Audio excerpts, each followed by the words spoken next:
Hello, everyone. Welcome to our special 50th episode of the Bench Squad. I'm JMO. And I'm Hefe, and this is the Bench Squad.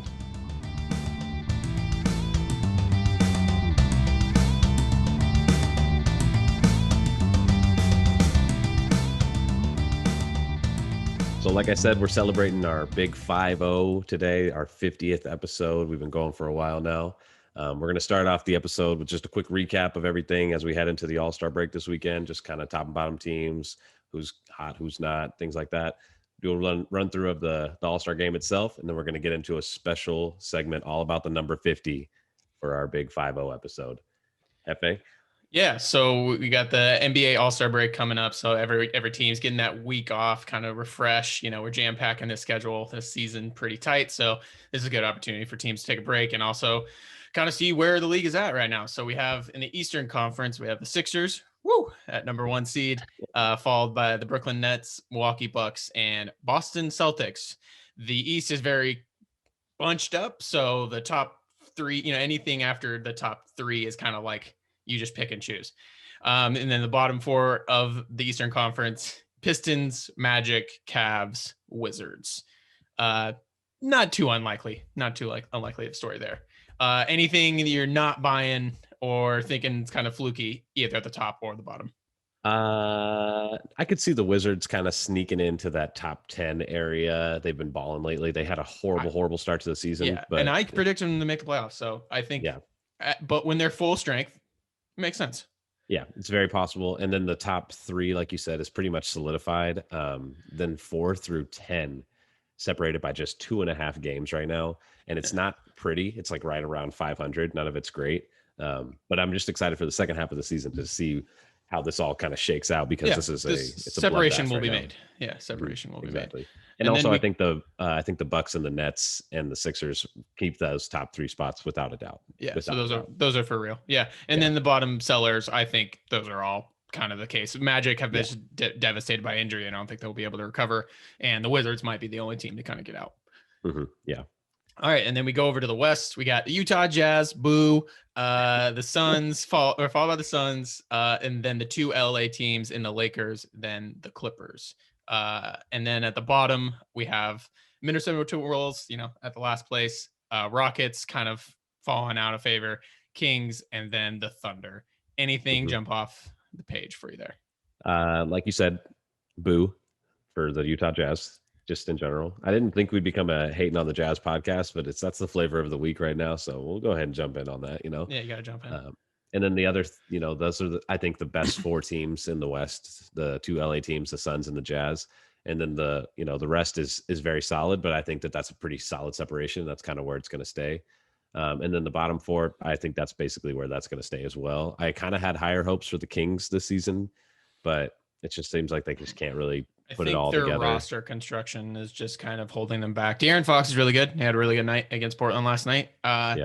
He can be a special player, but I think just overall the team is, I don't know, they're missing something. It's not working. I don't know.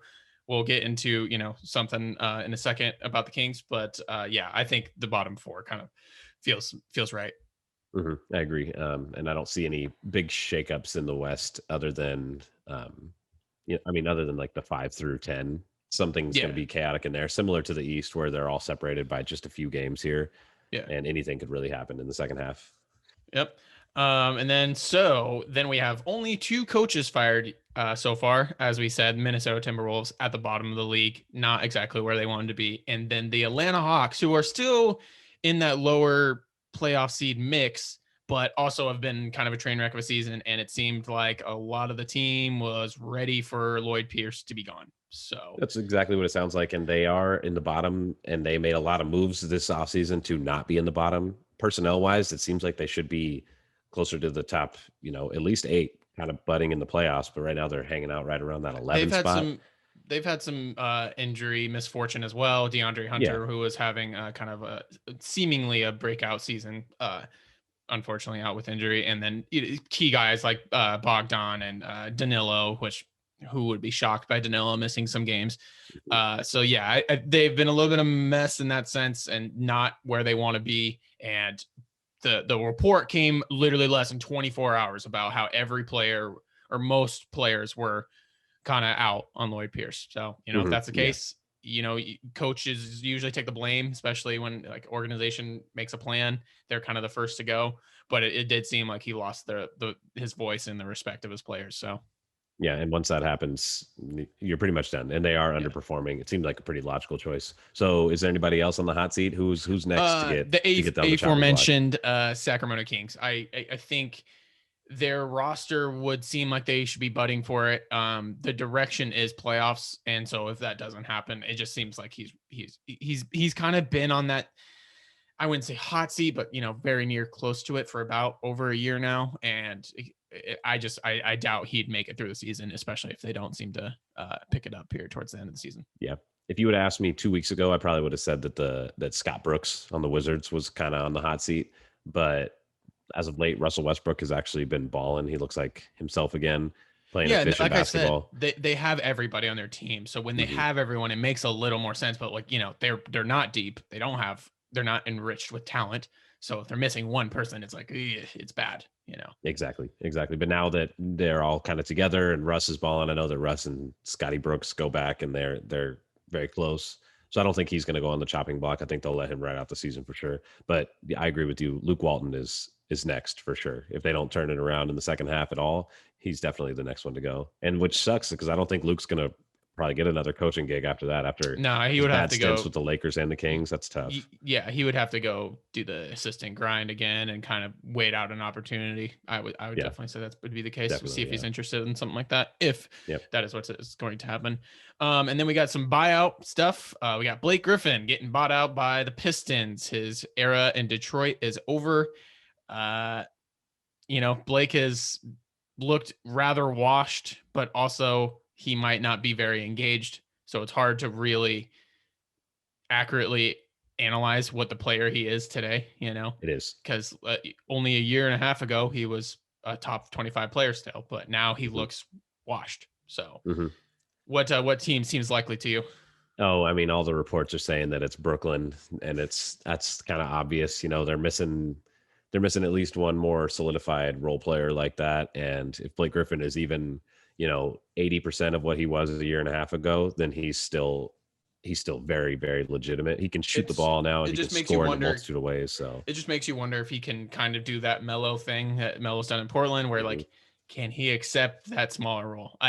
If he's going to go to a contender like Brooklyn, or either two LA teams, which seem like a likely candidate just because, he's an LA guy. He said that Detroit was nice, a nice change of pace, but I think through and through that guy's an LA guy. So he might go there. And if that is the case, he's going to a contender. So it makes you wonder if he's prepared to kind of take that lesser role and maybe pursue a championship.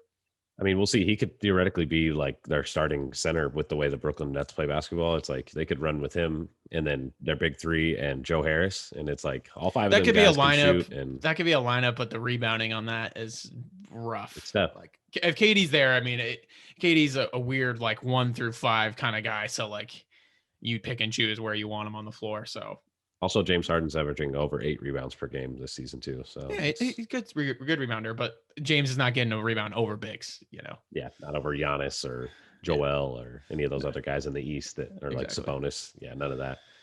And then the other guy getting bought out probably is Andre Drummond, most likely. No big surprises on Blake with that fatty contract and how bad the Pistons are, and he wants to make the most of the rest of his career. But same kind of thing with Andre. He's got that fat contract. Yeah, just both of these guys.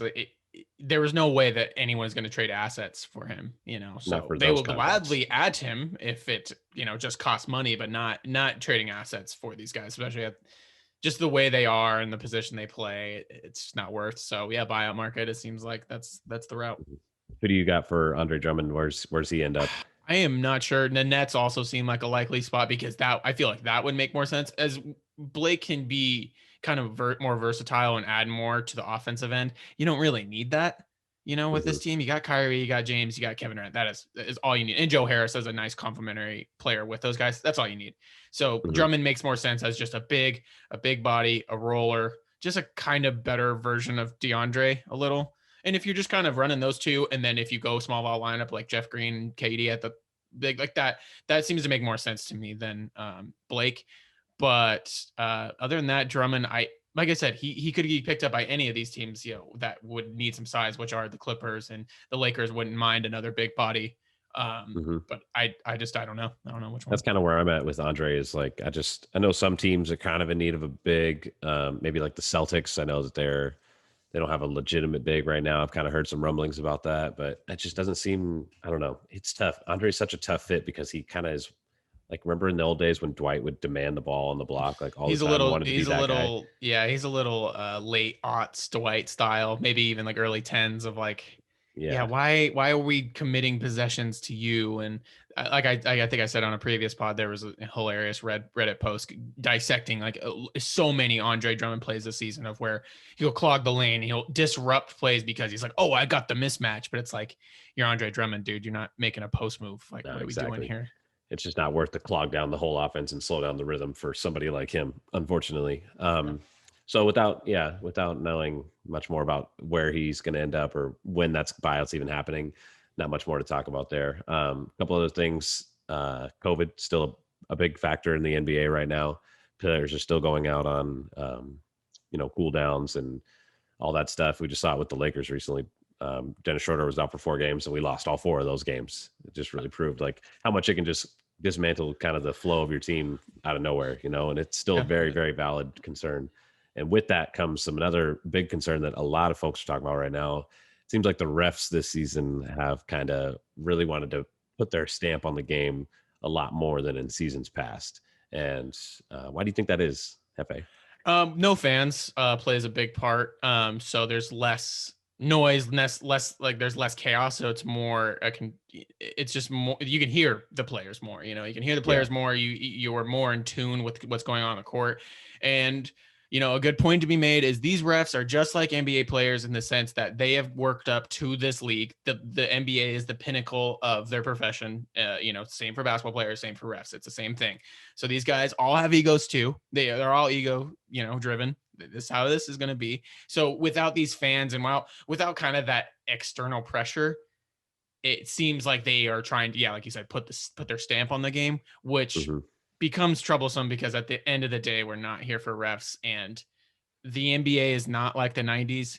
So the physicality that we're kind of almost concerned with is so just far away and not existent that them putting their stamp on the game like this it's unnecessary. It's definitely unnecessary. It is unnecessary, and it's really kind of hurting the product when you see a high volume matchup on TNT, like when the Suns and the Lakers played the other night, and Devin Booker gets ejected in the second quarter, and it's like those are 2 of the top 4 teams in the Western Conference. If you want your league to be thriving and making the money that it deserves, you want to have these matchups be played out to their full potential. And if you're gonna, I get that Devin Booker was griping all game and that he had some things to say and that he might have. And that, like, by the book, sure, that's a valid reason to give somebody 2 technicals or whatever. You just got to feel that out a little bit more and say, like, and weigh the pros and cons. One technical seems perfectly fine, but like there's some speculation of maybe his teammates didn't seem very like, whoa, what he might have said something, and we have no idea what he said. But it only seems like there's a small list of things that you could say that would be like, get his ass out of here, because he got teed up on the second one for aggressively bouncing the ball at a ref. Like, come on, guys, like, don't be threatened to that extent. At the end of the day, we want to watch stars. We do not give a shit about refs. Exactly. And he didn't even bounce the ball at the ref that called the tech. He bounced it at a different ref. Yeah, he was like, I don't like that. It's just shit like that. There's a lot of issues with replays, and I would say the way that the NBA has instructed these refs to play. So it's not all on the refs themselves, but it is a lot of the NBA and their influence on what they say goes. And also the players kind of baiting these refs and making it, I would say the refs' job is harder than ever, because before, in the 90s, early 2000s, you kind of just let shit go. And then you get the hand checking rules. There's just so many things to keep your eye on. And when you have players constantly kind of trying to trick you, is essentially what a lot of these players do, they have more trouble. So it's like a kind of a 2-way street of, if you don't want these calls to be a thing, you need to have the NBA and the refs agree that to not reward it.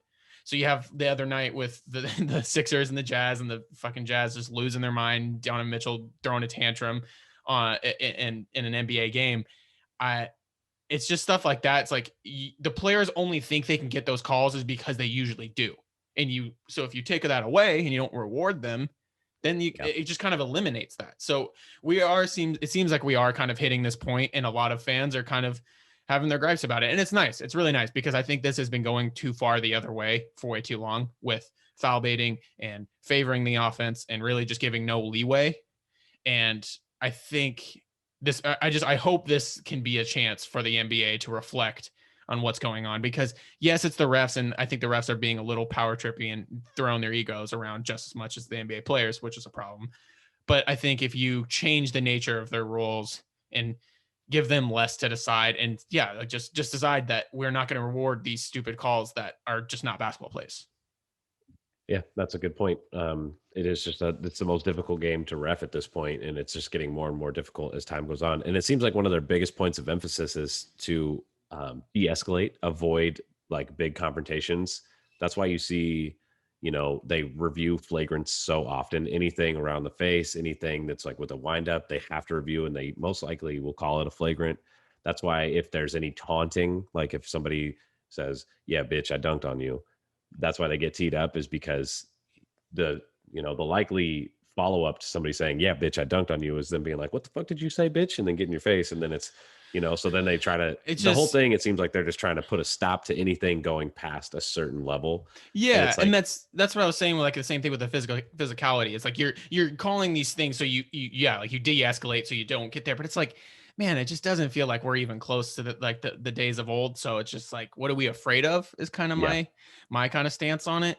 And exactly. I don't know, like everyone who doesn't love emotion, who doesn't want to see players kind of jabbing at each other a little bit. Like, I just think there's got to be a little more nuance to this. And it's hard to say, like technicals and flagrants. But at the end of the day, it's all about the NBA product. And when it takes 45 minutes for a 3-minute stretch at the end of the game to unfold and, actually decide who wins, it can be exhausting. And I think it overall hurts the product. And I just hope this is a great opportunity for the NBA to reflect and be like, okay, there's something wrong. Oh, 100%. And obviously it's unprecedented times with no fans. This has never been a thing in the NBA ever. We're going to have some problems. There's going to be some issues that we run into.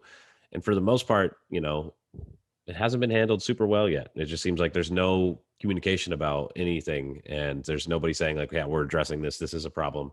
It just seems like it's a lot of this stuff is like, you just can't until the season's over. And that's just the sad reality. But like I said, a lot of fans and a lot of people are concerned. And I think it's fair. And I think the NBA is usually responsive to the voices of the general public about their brand and then their product. So Yep.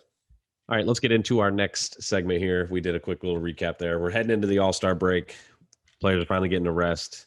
It's an All-Star game like we've never seen before. Yeah, everybody's getting a rest. Take a breather. And, it's going to be really interesting to see what this All-Star game looks like. We've already talked about this, obviously. Go check out our All-Star break pods and all that stuff. But the game's coming up this weekend. We got the dunk contest, the 3-point contest, the skills competition, all going to be in the same night, correct? Yep. All same day. Dunk contest is supposed to be at halftime, which will be interesting. I guess it gives me a reason to watch it. Because there's nothing else to do. Yeah. I mean, what am I going to do at halftime? And then, 3-point contest is kind of exciting because it's all All-Stars. And so it's like, okay, it's just really good players. Who doesn't want to hear, that's usually been the problem with these competitions outside of the All-Star game, is they're usually just comprised of role players and kind of like non-exciting names. So at least like the 3-point contest is, full of All-Stars and skills competition, some interesting guys. Rocco being on there is, I guess he just wanted to come to Atlanta, man. I think he just wanted to enjoy the show, because that man is not known for his ball skills, and especially when you look at the other guys on the list, like Luka, CP3, even Julius Randle and Sabonis. Like Sabonis won it, didn't he? Yeah, I think he won it 1 year. Yeah, I think he did. And then Julius Randle's having an unbelievably great career year, and then Vucevic is the last one to round it out. And yeah, he's not going to handle the ball very well, but he's still extremely skilled. And I'd say exceptionally more skilled than Rocco. So I agree with you. Rocco being on there is kind of weird.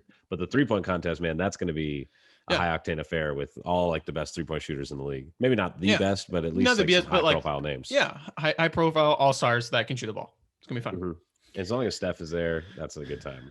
Yeah, exactly.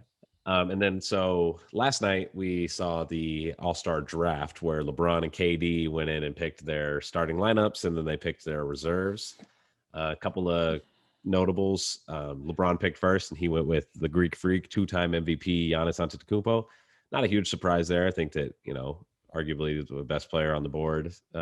Yeah, and jam. also like All-Star game, like he's the kind of guy that gets up for an All-Star game. He's gonna give a shit. He wants to try and all that stuff. So like, yeah, get the try hard.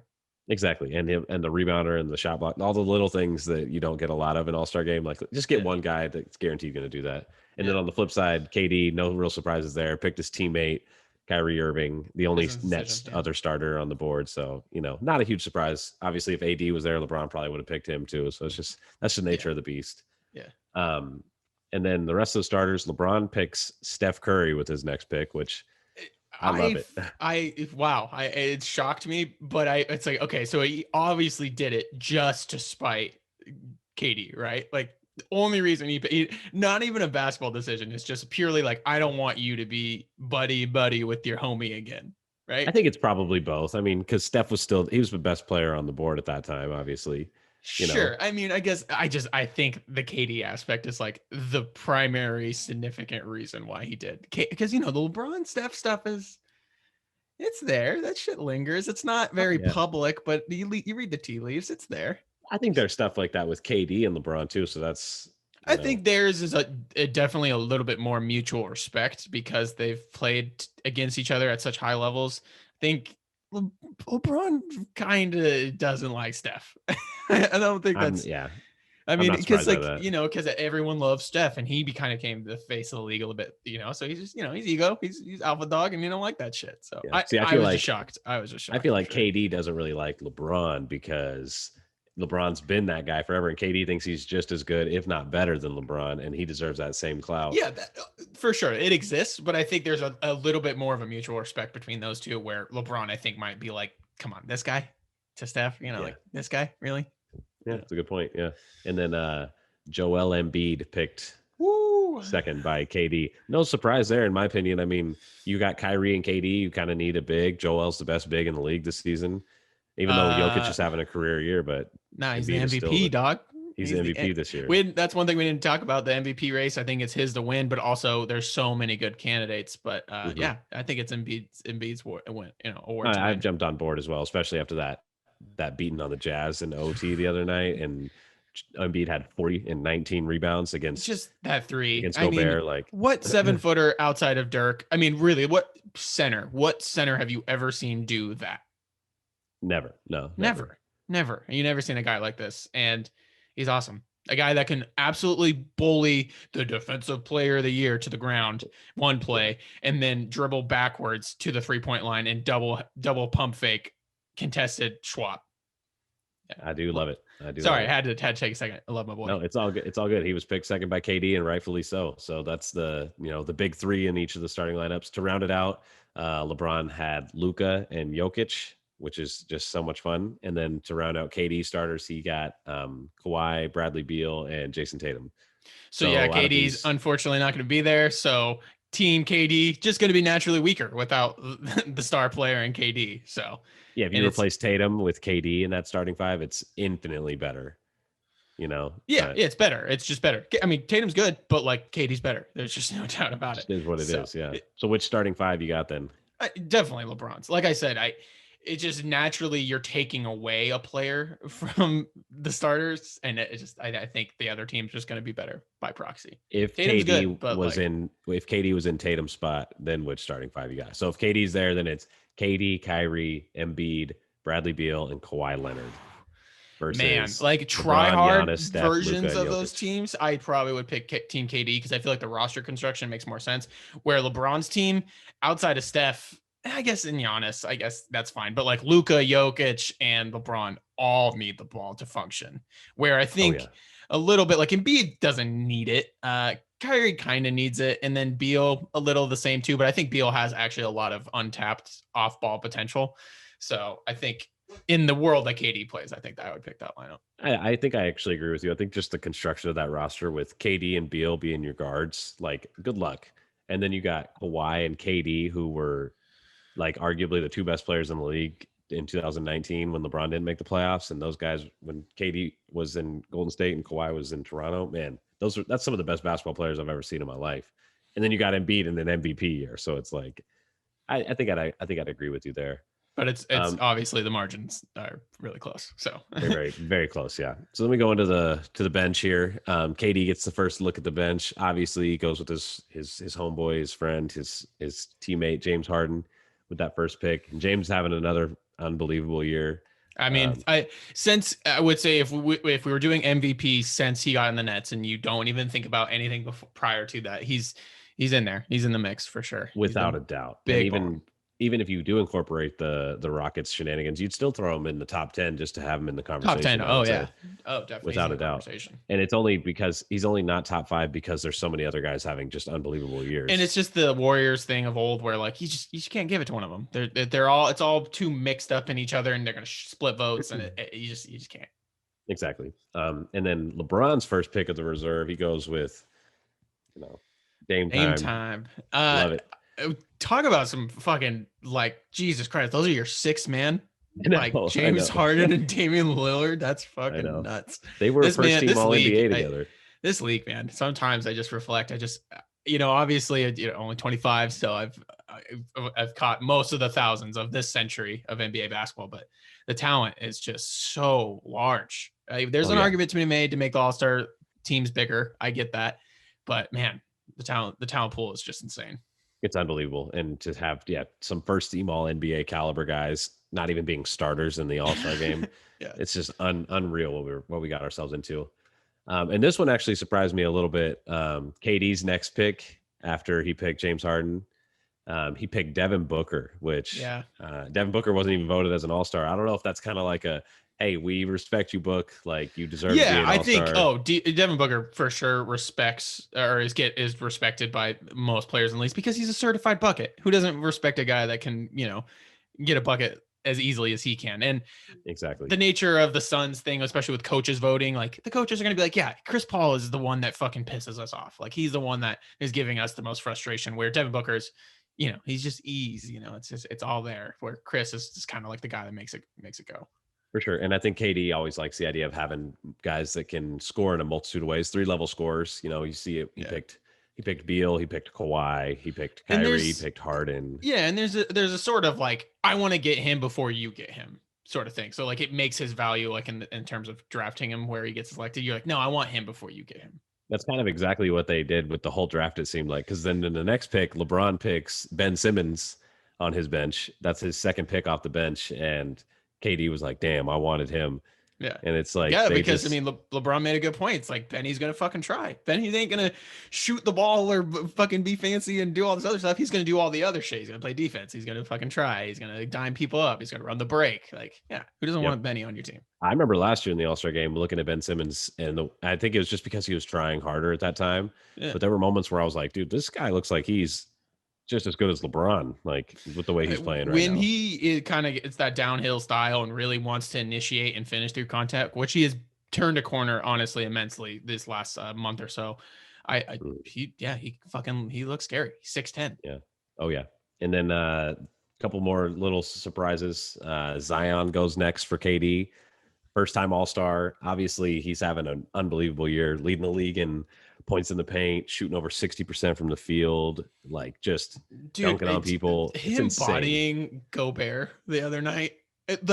Gobert, he's like, offensive foul, but you watch it again, you just watch the slow-mo. All he does is just root himself into his body with no arms, no nothing. It's just all mid-frame, just into him, and he just falls because Zion's just a monster, dude.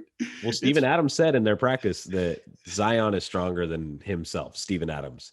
And I thought Steven Adams was probably the strongest guy in the league, realistically. Like, I bet you Steven Adams was at no point ever even had that thought. He's like, yeah, I'm the strongest guy in the league. No one's gonna. and then move he got me from bodied by spot. Zion one time. It was like, whoa, what was that? Jesus Christ. And so Zion goes third, which I love it because I just can't wait to have Zion in the All-Star game. He's that kind of guy where it's just going to be, he's going to get some crazy dunks or dunk on somebody, and it's just going to be a lot of fun. Yeah, yeah. Only other surprise I would say is that LeBron goes with PG. He even said he's like, I don't like this guy. We're not cool. You know, we're rivals. He's like, no, I'm just playing. But there's truth in those jokes. So there's got to be. Oh, for sure. He was like, in no other scenario would I pick this guy. You know, but like, yeah, fuck it. I want him.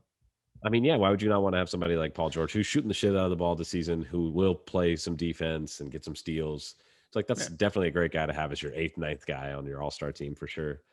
But probably the highlight of the whole entire draft, and I think that, you know, most people outside of Utah would agree, is that the number 1 seed Jazz had 2 All-Stars, and they were the last 2 players to get picked. Last picks. I think the timing of them throwing a tantrum the night before and kind of blasting the refs and then so I get like kind of like, oh, the refs robbed us of this game, and Donovan Mitchell making hilarious Trump like tweet or comment about like, in my opinion, we won this game. Like, I don't know if that's how that works, but okay. We won this election.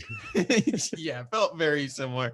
And then just to double down and be like, well, we're a small market team and we're not getting these calls. And it's like, okay, so you're telling me you got the number 1 seed in spite of getting no calls for the entirety of the season? Like, get the fuck out. You're that good, huh? You're that good. Like, I get it. Refs are an issue, and we have talked about that. There's no doubt about that. But you go look at that game. Joel Embiid hits a 3 to tie it up, and then it sends it to overtime. That has nothing to do with the refs. And then everything in there after is just them getting mad that they didn't get the calls their way. Shit happens. But I don't think in any way those calls like shifted the game. I think they let it shift the game. There was the ref report came out the next day, and there were 3 missed calls against the Sixers and 3 missed calls against the Jazz in the last 2 minutes of the game. The exact same amount of missed calls. So that's the exact same, you know, it caused a turnover, it added a foul or whatever. Either way, it balanced itself out. And realistically, it wasn't the Jazz were up that game. They should have won. And they lost. It just wasn't so egregious that you could just do that and then to double down and be like, oh, we're Utah. It's just like, dude, if you hate it, don't fucking sign there for a big contract. Both of you, Gobert and Mitchell. And so today, as of today, Friday, they both were fined collectively. I think like $55,000 between the two of them. I'm sorry. You can't do the ref thing and then also do the Utah thing. You can't play both sides of that. You can't have both. Yeah. I just love the vibes though. I love that afterwards they asked him about it because LeBron goes, I'm going to need me some size. There's only 3 guys left on the board. He's like, I need me some size. Rudy Gobert is on the board and he picks Sabonis. I mean, Charles makes the point. He's like, yeah, 7'5" Gobert sitting there and you pick 6'2" Sabonis. LeBron's just laughing, like Katie's laughing, everybody's laughing. You know, like, hey man, like they are conscious of the shit. And they're probably like, whoa, we don't want to really gotta like, you can have them. And LeBron actually does end up with Gobert on his team as the last pick in the draft, so he does get the size, but it's just hilarious. And then at the end, he says that, you know, nobody played as the Jazz in 2K ever. That's not a team. Yeah. When you grow up as a 2K, you want to play with fun teams, and no one picking Utah. No. Or like NBA Jam, you know, it's like the 2-on-2 thing. It's like you're not picking John Stockton and Karl Malone. Yeah, what am I gonna run pick and roll in fucking NBA Jam over and over again? Come on now. No. I'm gonna pick Shaq and Kobe, and that's gonna be the fun stuff. Yeah. All right. Well, now let's get into it. This, like we said, it's our big the 50th episode of the Bench Squad. We've been at this for quite some time now, and we've started picking that momentum. We got to episode 50. So appreciate you guys staying with us the whole time. So we're going to get into some content related to the number 50. And we'll start out with players who have scored the most 50-point games in NBA history. I think everybody kind of knows who number 1 is because for season. Do they? I guess casuals don't. And if you're a casual and you're just kind of listening to this and you're like, oh, I wonder who's I bet it's Kobe. Or I bet it's Michael Jordan. No, it's Wilt Chamberlain, and it's not close. No, Not it's close not at all. close at all. He one time averaged over 50 for one whole entire season, in case you didn't know. In his third season in the league in 1962. That season was pretty wacky overall. There was a lot of weird stats and weird possession type stuff where the pace of the game was just kind of wacky. It was all over the place. But yeah, he averaged 50, regardless of whatever you want to say, different era. He's bigger than everyone, whatever. He still averaged 50 points per game. Averaged 50 for one whole season, over 50 points per game for one whole entire season. Yep. So he drops over 50 45 times just for the season. We're talking 1962 when he drops 50 a game. He drops over 50 45 times and only scored in the 20s twice for the entirety of the season. Just for a little bit of context, if you only took that one season when he scored 50 over 45 times, that 45 would still be the most 50-point games of all time. The second closest is Michael Jordan with 31. And that's just from one season. Yep. He's a freak. And I think obviously there's a tendency to knock on a lot of what he did because there's nobody that's even close to his size. He's an anomaly. And I would still think he's kind of that way today. Like you put Wilt in today's game, he's still dominant. I think he's not 50 points a game dominant, but he's still 7'2" and can move really well and it's got nice touch and all that stuff. So I think. And you're telling me he's not going to pick up a jump shot somewhere along the line in an off season? Like he was competitive like that. Yeah, Wilt was good no matter where or what era he played in. Mm-hmm. So Wilt Chamberlain, without a doubt, the best 50-point scorer of all time because he had 50 118 times. 118 games. And like I said earlier, the second most is Michael Jordan, who had 33 compared to 118. That shit is 33 is still a fucking lot. It's just crazy. Yeah. It's just crazy when you compare it to 118, where you're like, oh, it's not as much. And it's like, dude, we're talking about scoring 50 points. Yeah. Well, the only thing I will say is that for playoff games, Michael has by far the most 50-point games in the playoffs. And that's really what matters, obviously. Michael averaged 40 something in that Phoenix series. It was right at 40. I think it was 40.3. Yeah. Yeah. It's just like the man's is nuts. I mean, yeah. How many do you know how many playoff 50-point bombs he dropped? I'm doing some math. So he scored 50 exactly 15 times. He scored 54 6 times, 55 9 times, 56 twice, and 63 once. Yeah. So whatever all that is. And Wilt Chamberlain's on this list only twice for having 50 and for having 52. So I guess when it really mattered, Michael was the big 50-point scorer, but still, I'm not going to say that anything bad about Will here at all. No, this isn't. I mean, we can that could be a whole nother episode of deep dive of Wilt to really understand. He is a statistical god, and if you go only to Basketball Reference, you would think he is by far and away the best player of all time. But he's not. It's not the case. He probably wasn't the best player in his own era. So because we value winning around these parts, and he only won one championship in his whole career. So 2, I think. He won 2. Yeah, because he won one with the Sixers and one with the Lakers. Was it the Warriors? I think were they the Warriors at the time? The Philadelphia Warriors. They might have been. I don't think they were the Sixers yet. But Philly. So Philly. And then one with the Lakers with Jerry West. Look at us. We should get Wilt jerseys. Share him. But like I said, if he's a Philadelphia Warriors, then I feel a little weird because then he's closer tied to Golden State than he is to us. Yeah, I think his records go in the Warriors books, not in the Philadelphia 76ers books. Franchise movement, it's hard to keep track of. Yeah. So like I said, Michael Jordan second on the list with I said 33 earlier. I apologize. It was actually 31. So just a few less there. Oh no. I know. Michael Jordan has the most points per game average of all time though. He's one of only 2 players to average more than 30 for his whole entire career. It's only 30.1, but still, It's over Yeah. 30, and that's for his whole entire No, career. it's, And yeah, it's whole entire career. I mean, because like with Will, he had like two kind of like down years at like 14 and 13. You take away those, and there he's well over 30. And same thing with MJ. I think the Wizards years though, he still put up a decent amount of points. So, but I guess if you took him away, that'd still be like well over 30 points per I game. think he was a 20 point per game scorer at least in those Wizards years. Yeah, I think it was something over 20. Yeah.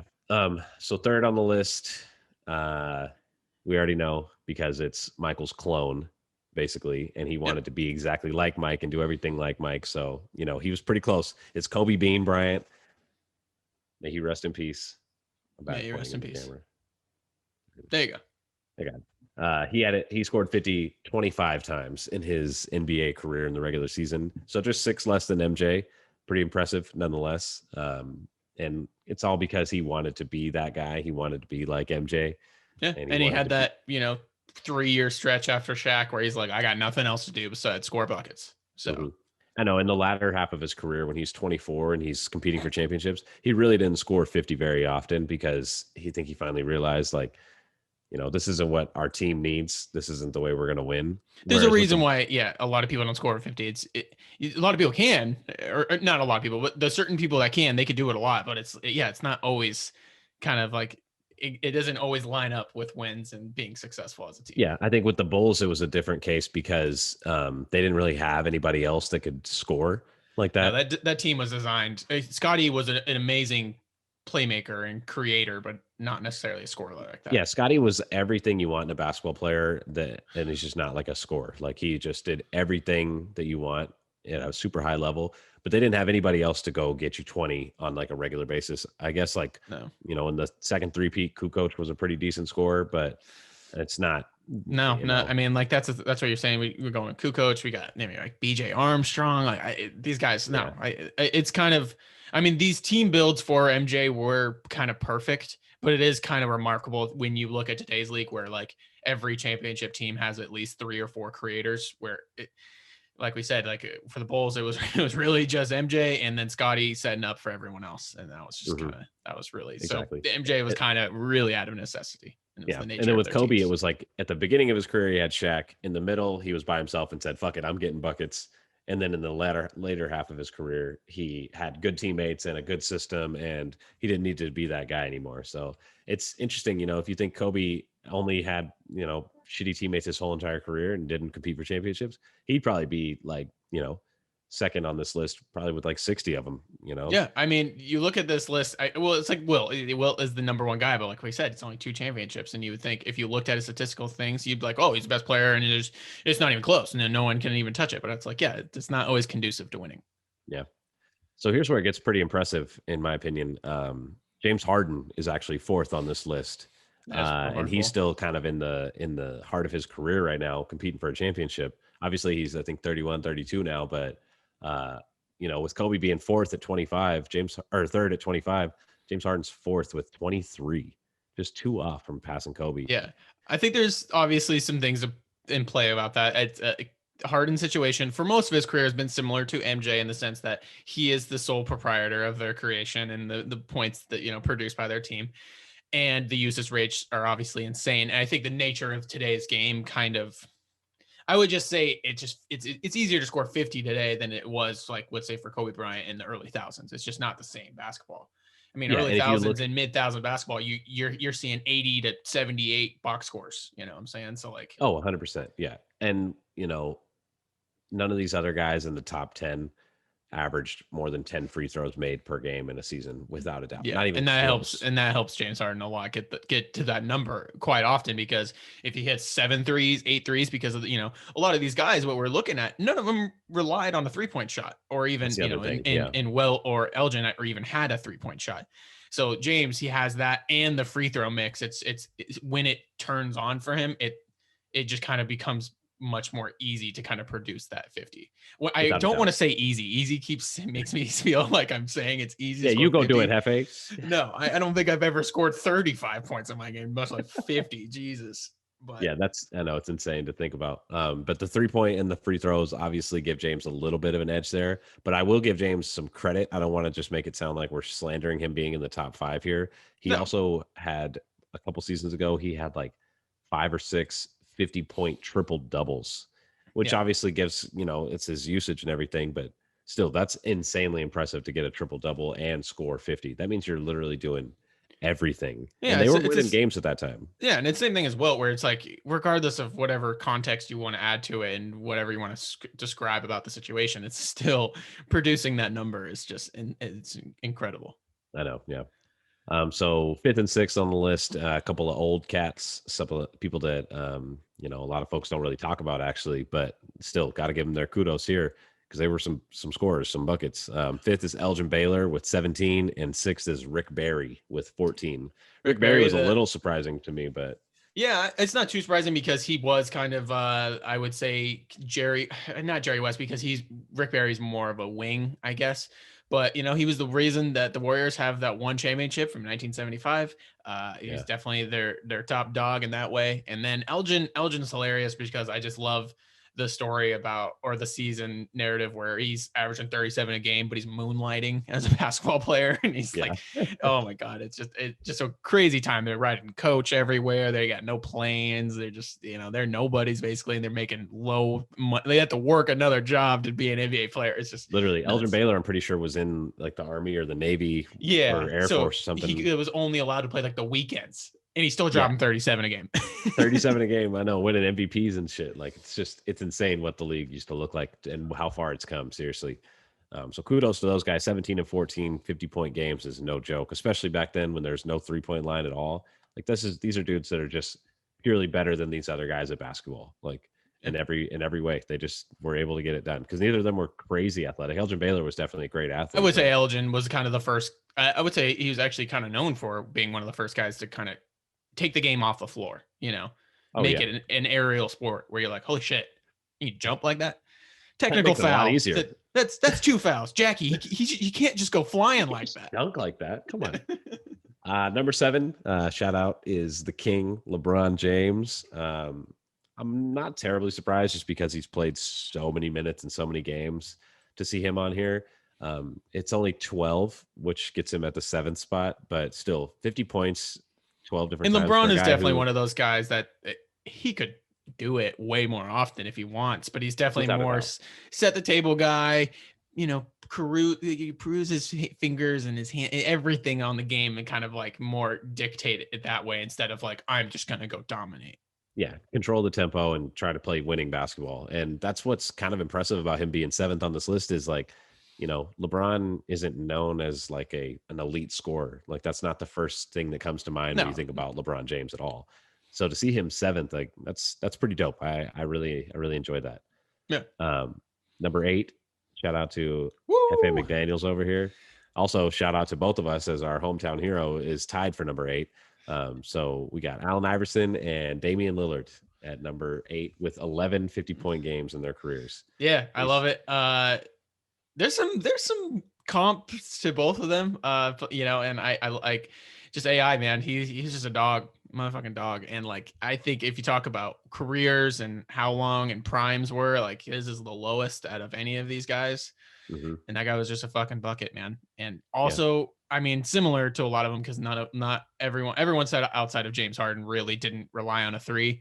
And Allen, the way he would score sometimes was like, how do you just do this over and over and over and over? Dude. Because like MJ, it's like, okay, his size and his strength and his determination. You're like, yeah, makes sense. AI is just so small. He's 6 feet and he's getting banged around. He's falling on the floor all the time. And he's just constantly, he's just going to get those. He's going to get those reps. He's going to get those shots. Well, that's part of why his career didn't last as long and why he wasn't able to make his prime last so long, is because he did attack the rim ruthlessly and he was the primary ball handler, and like he just exerted himself constantly every game. I would say MJ is kind of the anomaly of like a player that really creates by kind of being a bruiser and kind of getting inside, where you look, I mean, Kobe, I think Kobe is very, very good everywhere. And I don't think he relied necessarily in one area. I think he kind of attacked from everywhere. But like when you say like Allen Iverson or Dwayne Wade, these guys like just relentless of attacking to the rim, and you can kind of see why their careers didn't last as long as some of the others, because that shit just takes a fucking beating. Without a doubt. And then Damian Lillard is just one of those guys that he doesn't need to score 50, but he can just get so hot. I would say And sometimes he does need to score 50. I mean, for yeah, that Blazer team. we've seen it multiple times, but it's not always a necessity. He's just one of those guys that can just absolutely get cooking, and it's because of the 3-point line and his range, and because he can attack the lane. He can score in a multitude of ways, and especially when his three ball is going like that, it just alleviates so much pressure for the rest of the team, because they have to throw doubles at him basically. Yeah. And it's really not too surprising to see him at 8th on this list, even though he is only 30 years old. Like, he still has plenty of time to go. It's just because of this era that we're living in right now, somebody like Dame thrives, and he can get 50 in, and a like I lower said, defense in a 3-point era. And I think also just, like the nature of their team sometimes is he like we've seen it firsthand. We'll talk about it later, but just sometimes he's like, all right, no one wants to score today. Fuck it. I guess I'll do it. So, and like I said, when he gets cooking from deep, it definitely is easy to see why he'd be on this list. Without a doubt. And then to round out the top 10, I'm a little surprised to see this guy at number 10, because he has more points in the NBA than anybody ever at all time. So it's Kareem Abdul-Jabbar at number 10 with 10 50-point games. Mr. Consistent. Consistent. I guess it's not terribly surprising, just because he's not a shooter. He scores by doing his jump hook and getting to the free throw line, and then offensive rebounds and things like that. But to get 50 without a 3-point ball it's insanely impressive. It takes a lot. And I think Kareem was he's the model of consistency, and literally like never below 25, but never really above 35. It was just always that kind of range. And like I said, it is a little shocking because he is the owner of the most points of all time, at 30, was it 36, 37 or something like that? Or is it 33? Points? Yeah. 33,000. Oh, it's over. No, it's in the 40s, I'm pretty sure. No. Or no, maybe 38. Yeah, like 38. Because I think everyone else that's like LeBron and MJ and all of them and Kobe, it's like 30,000, like low 30,000s, and then it's like Kareem. I'm pretty sure LeBron and Kobe and them. Yeah, so Kareem is 38,387. Okay. Yeah. And then Karl Malone 36,928. LeBron 35,171. Bruh, he's gonna be the most all time. Oh yeah, there's no doubt about it. He's sure going for that 40 piece. For sure. And then Kobe 33.6, Michael 32.2, and then Dirk at 6. 31.5. Fuck yeah, Dirk. Isn't that so sick? Yeah, and then it's kind of crazy that Dirk isn't even on the top 30 for 50-point games. I don't see him anywhere on here. Yeah. Which is a little surprising because of his range. But yeah, with Kareem, man, I would say I'm actually, just by knowing the player he is, I'm surprised he doesn't have more. I'm surprised he doesn't have more. I am too. I'm surprised. I'm looking at this now. I'm surprised that Dirk doesn't have more 50-point games. He has the same amount of 50-point games in his career as DeMarcus Cousins, Giannis Antetokounmpo, Patrick Ewing, Oscar Robertson. That's wild. Jeff Petrie. Probably has a shit ton of fucking 40s then. An insane amount of 40s. Must have, yeah. That is crazy to be the 6th all time and only have 2 50-point games under your belt. That's pretty nice. That's consistency right there. That's all I Kareem, for real. Yeah, exactly. And then the other thing, it's kind of cool. Steph's tied for 11th. Shout out to Steph. We like Steph on this pod. Yeah, and we're Steph stands for sure. And I've wrote about this. The nature of why he broke the 60-point mark, which I thought he'd never do. But I think the only reason he did is because, one, he's on a team that's not as good, and two, that they hunted it. They were up big, whatever, and that's the game. They scored 60 this year, and he was just going for it. Well, why he hunted it is, people started to forget. People started to slander. People started to say, I'm all here for it. I'm just saying the nature of why he usually doesn't score 50 or over that is because by the time he does, it's just the game's over.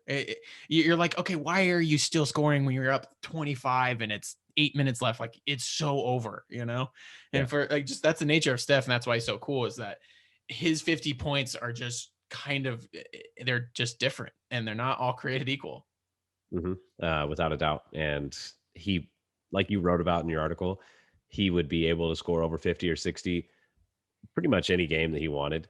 A couple years ago, I think about the finals when Clay was out and KD was out. This was before Clay actually tore his ACL, but he had to rest one of the games. It was like game 4, and then KD was still out, and Steph came out and scored 45, like in a finals game where they're playing a fucking box and 1 against him. Like, that shit was wild. That shit was wild. It's funny enough. I actually watched that game at your old bar, At Henry's. Henry's? Yeah, Oh, yeah, hey. yeah, Shout yeah. out to Henry's. It's closed now. So Yeah, it's close. But yeah, Steph, man, he's nuts. And like we said, is he can whenever he wants, but just if he gets to that close to that number, it's just usually the game's over. It's just yeah, the exactly. nature of his game.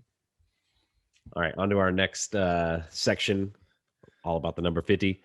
We wanted to do some of the most random 50-point games we could think of. There were 4 big ones that came to mind. So just random ass players that came out Yeah, and I mean, somehow dropped 50. and we're talking era of like that we are familiar with, nothing prior to 2000, because Yeah. obviously we're babies or not even alive. So And we wanted to do games that both of us had probably seen or at least like heard about in the moment of, anything previous to 2000, we were just teeny little guys or not born at all. yeah, So exactly. it's like we're not going to talk on those.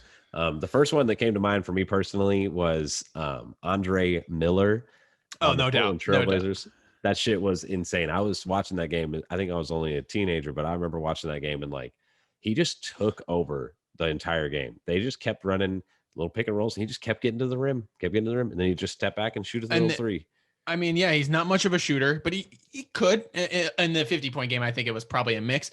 But his post up game, I mean, he's probably easily he's top 3, top 5 post up guard of all time. Like that post work, especially guards who don't have any like experience or reps in guarding post play. He's just putting people. Oh my god, he's putting work In a chamber, a torture chamber. You put him in the torture chamber, seriously. And I they remember should that just they because I just remember it just because it's Andre Miller. Like we're talking about, this guy's a no. backup point guard, low level starter kind of guy, and like Yeah. he just And not a added- scorer. He's a playmaker. no. Yeah, he's a point guard, and also he didn't have much range. He could kind of hit. He could hit a 3 like Magic could hit a 3. Like it could do it in a pinch, but it's not anything you could rely on. Yeah.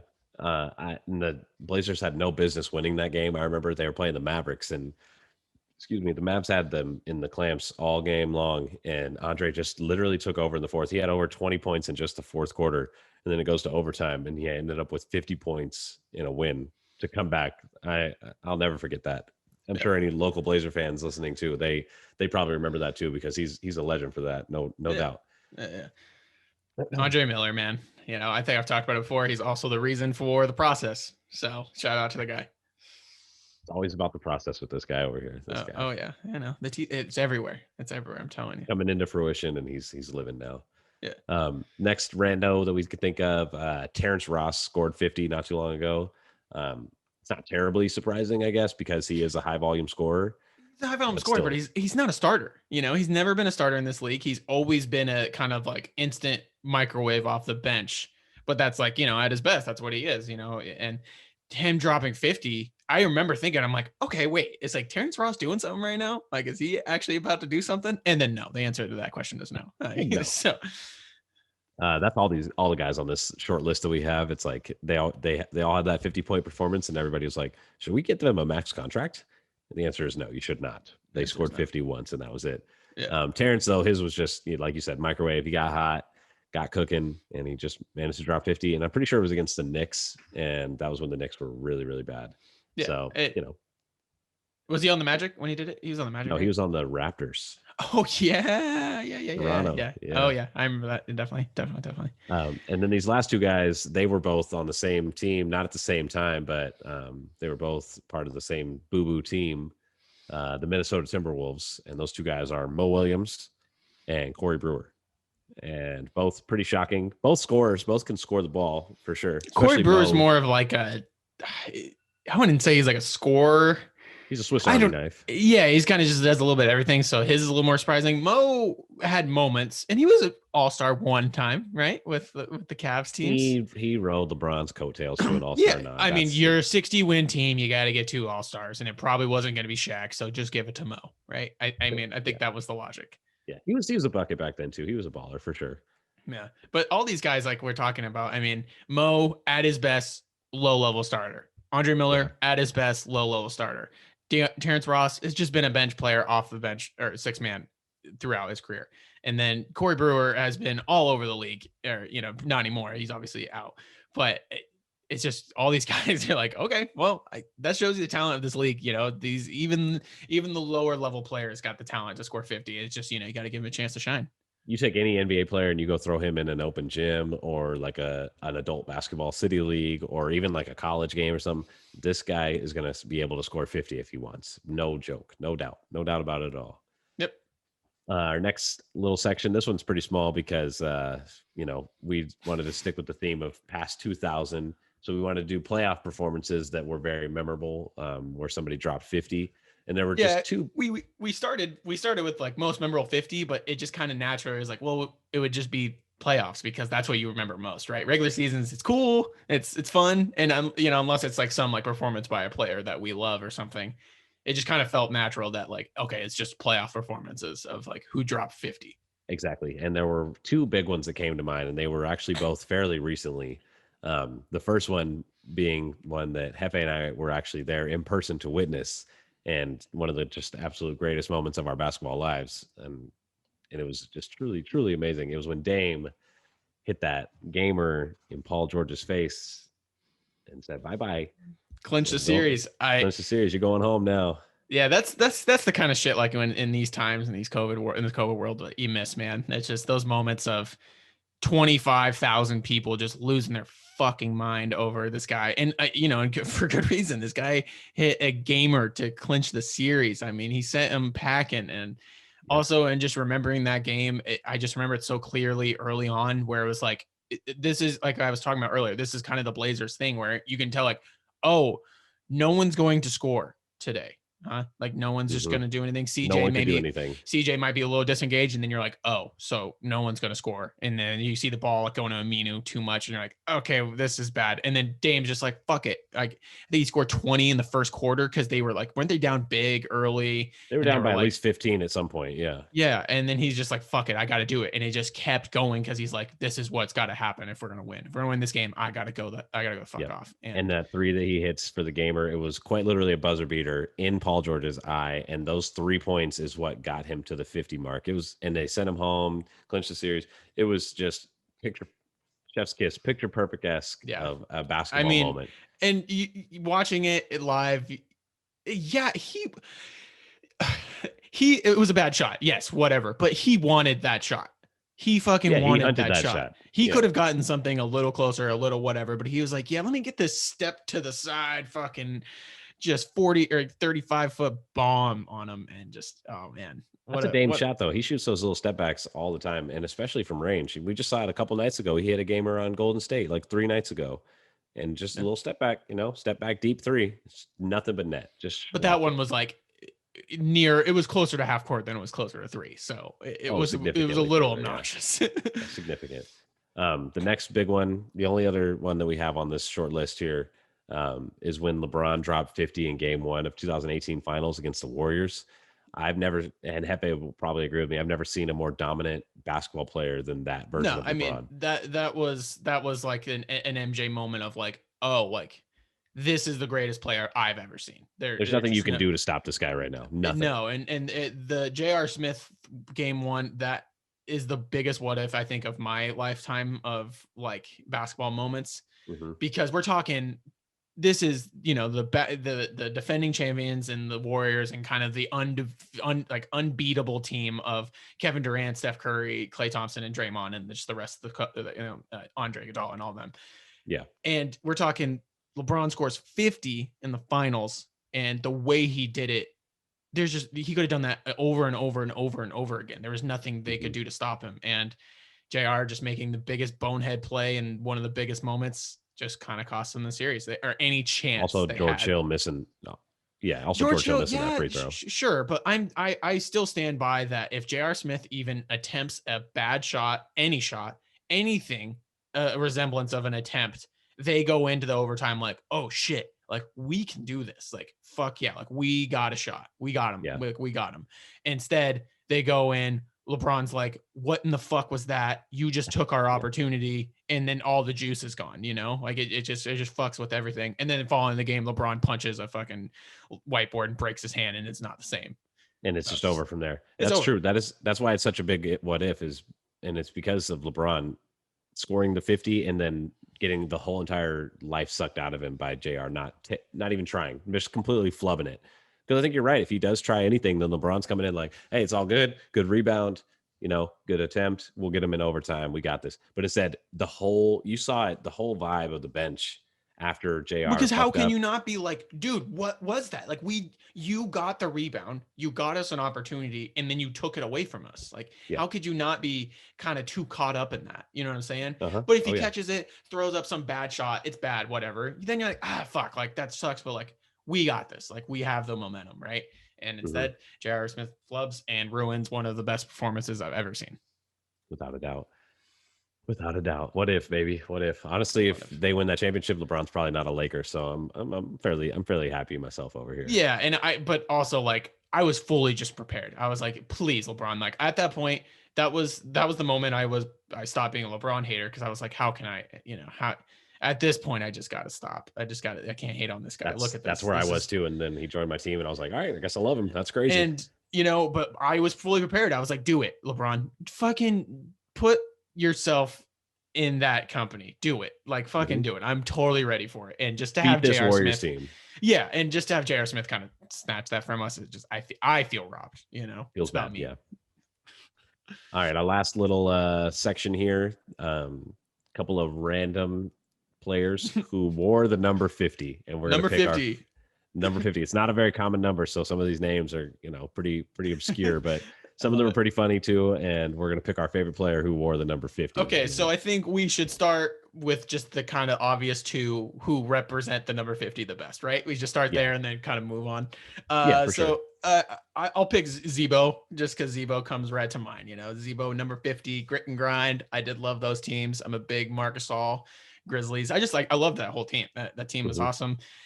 Who doesn't love some rough and tough type of team that wants to grind it up, and Zebo just kind of he felt like the foundation of that. He felt like the kind of the key piece of making it like that, and just his game was nice, just both hands in the paint. I love post play, I love good post work, and he's awesome, and former Jailblazer, a team I grew up on, so to see him kind of like get rid of that reputation and then kind of actually be a huge baller.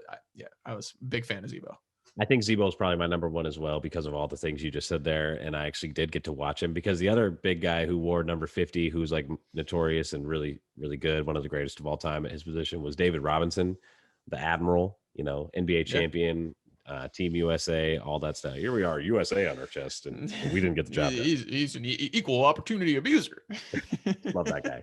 But I didn't get to actually witness him play. I think I maybe seen some games in like 99 or something. Yeah, well, he did play with the 03 team. So, but that was like not prime David Robinson. But shout out to the man because I know number 50 by David Robinson as well.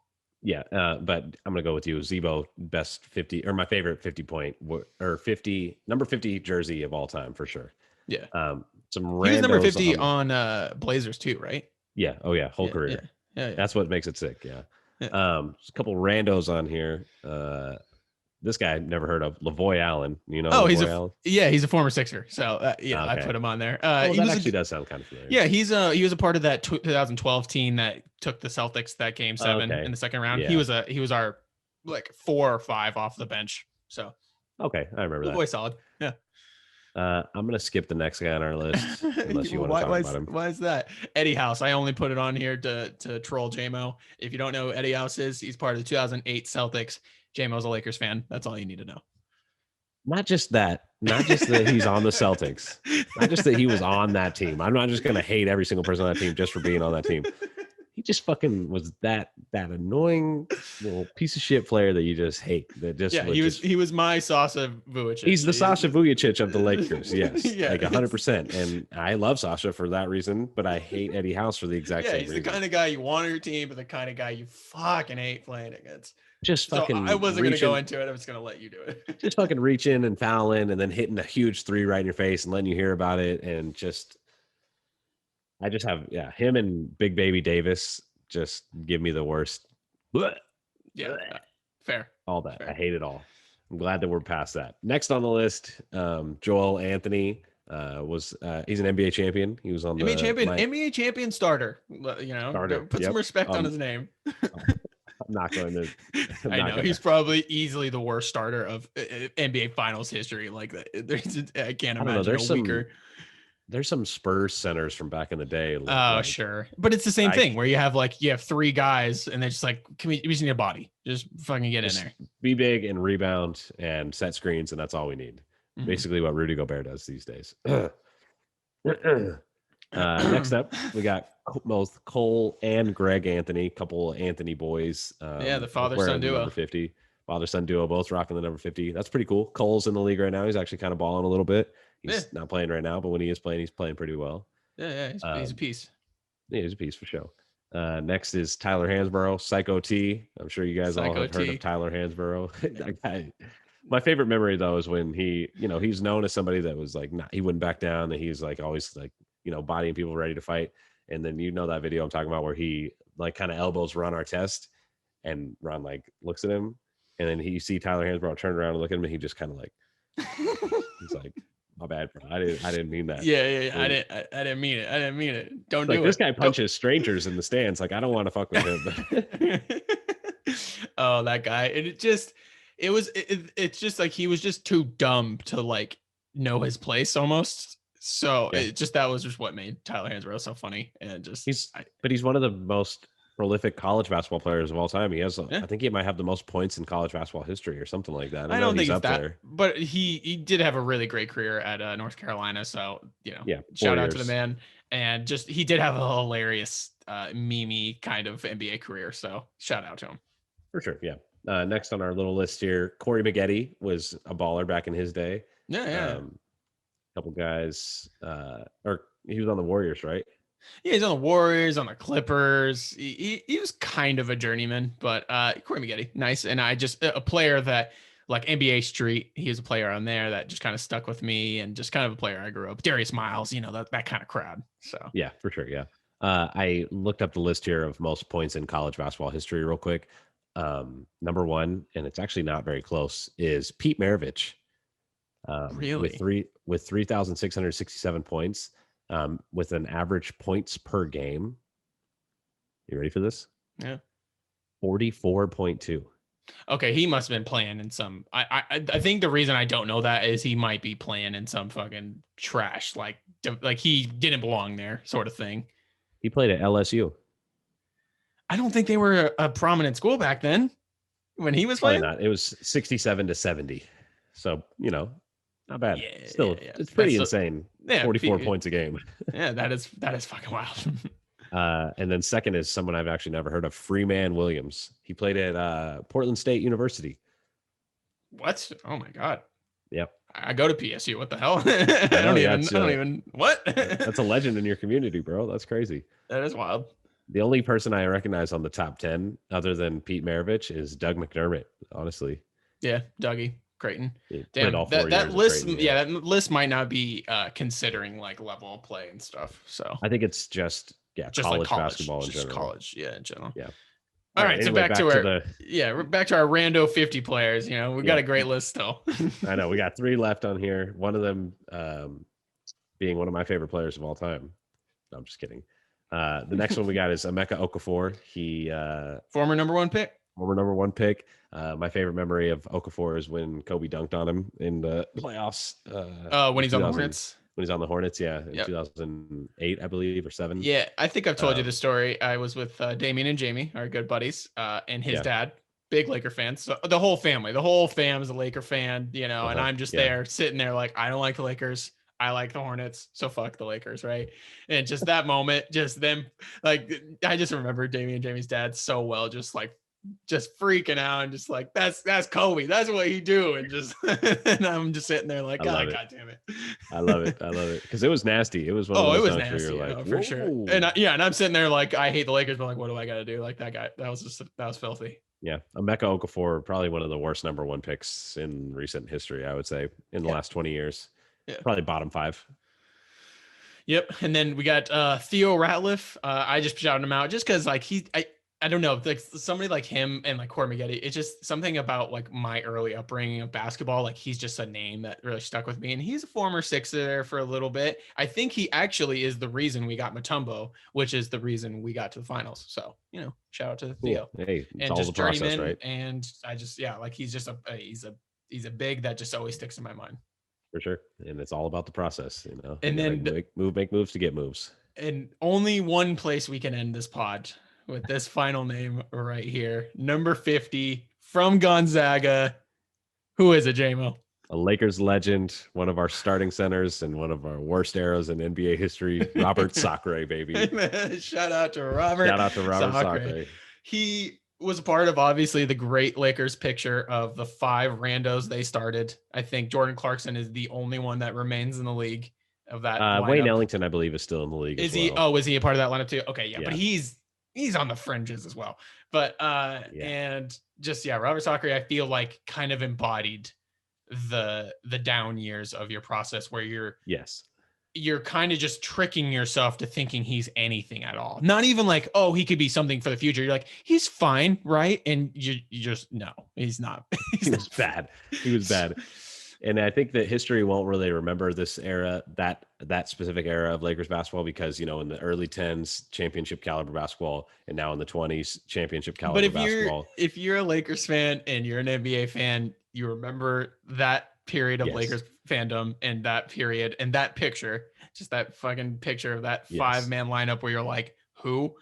And Robert Sacre, like we said, is just, he feels like he embodied it. Yes, it's a meme that goes around where it's like, if she asks me how loyal I am, show her this picture right here. Exactly. It's truly horrific what that team looked like. And dark you know days. how far we come, right? You know, there's a video, if you haven't seen it too. I'm sure all Lakers Twitter has seen it, but if you haven't seen it, there's a video of Robert Sacre shooting just the most horribly embarrassing little like jump shot in the paint where he just straight airballs it by like a good foot. Oh God, I remember that. And it's just like that's what I mean. Is like where you're like, he's something, right? Like anything. And no, he's in moments like just that. Big. Yeah. And then once like that, like, oh no, he's not. That's how dark it got. That man was starting for the Los Angeles Lakers. It got dark.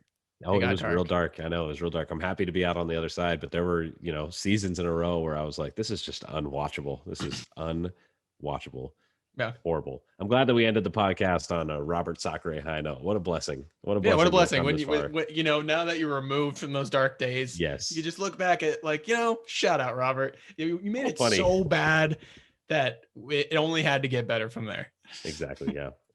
Well, that's going to do it for me and Hefe here at the Bench Squad, episode 50. Episode 50, man. I'm hyped. I'm ready to get to episode 100. You know, we'll do the Wilt game, just another Wilt segment about how crazy he is. Maybe episode 81 will be Kobe. Who knows? Hey, I love it. Maybe on our 100th, we could do our top 100 players of all time, make a list and share it with everybody. Yeah, absolutely.